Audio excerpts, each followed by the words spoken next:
From Keene in the Shire, the Liberty Media capital of the world, this is Daryl W. Perry, host of FPP Radio News for Wednesday, November 2nd, 2016.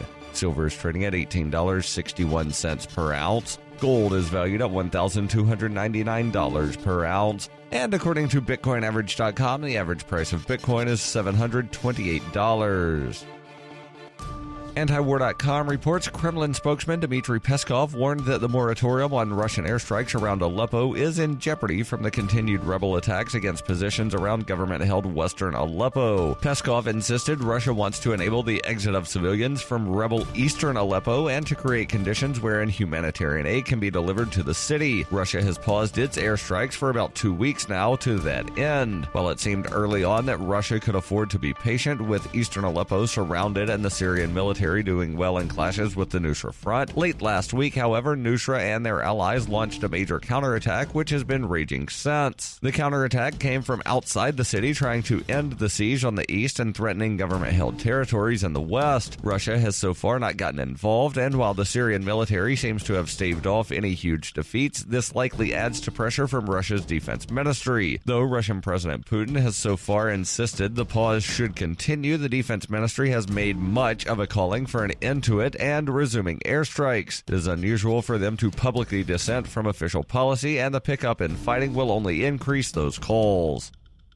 For nearly 40 years, Roberts & Roberts Brokerage has been a trusted source for buying and selling precious metals like gold and silver. They also take Bitcoin for precious metal purchases and have permanently removed the minimum purchase amount for all orders paid in the digital currency. Call Roberts & Roberts today for knowledgeable advice on buying and selling precious metals and a forward-thinking approach to new technologies. 800-874-9760 or visit online at rrbi.co.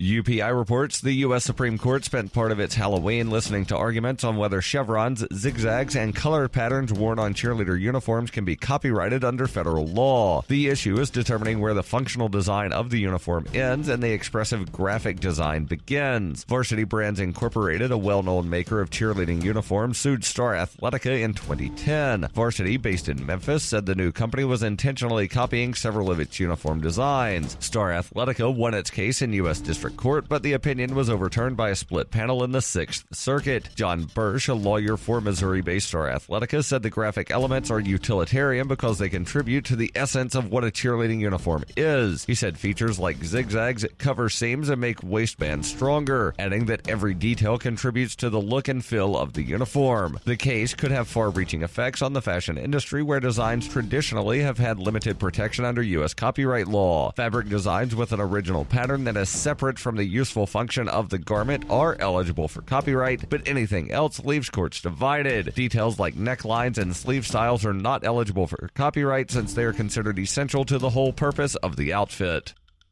You can support FPP Radio by joining the Fans program. Fans are friends, allies, and numerous supporters. Fans help FPP afford to produce more original content. You can join the Fans program for as little as $1 per month through Patreon and get perks like ad-free versions of FPP Radio News and Peace, Love, Liberty Radio. To learn more or to join the Fans program, visit fans.fppradio.com. That's fans.fppradio.com. Reuters reports a major gasoline pipeline that is a crucial supply source for the U.S. East Coast could reopen as early as Saturday after an explosion in Alabama killed one worker and injured 5 others, according to Colonial Pipeline. The blast on Monday occurred several miles from its biggest gas spill in nearly 2 decades in September. That spill caused a 12-day interruption in the flow of about 1.3 million barrels per day of the fuel from the refining hub on the Gulf Coast to the northeast. The shutdown will restrict gasoline supplies to millions of Americans in the southeast and possibly the Northeast. The Northeast could be less affected since it can get supplies via waterborne shippers. In a news conference on Tuesday, Colonial executive Gerald Beck said OSHA currently has control of the site. The fire is still burning, and Colonial expects it to be able to get on the site in the next day or two, and from there determine how long a repair will take. The worker who was killed was found on site, but his name has not yet been released. The governors of Alabama, North Carolina, and Georgia on Tuesday issued regulatory waivers to allow easier transit of fuel. This has been FPP Radio News, online at fppradio.com.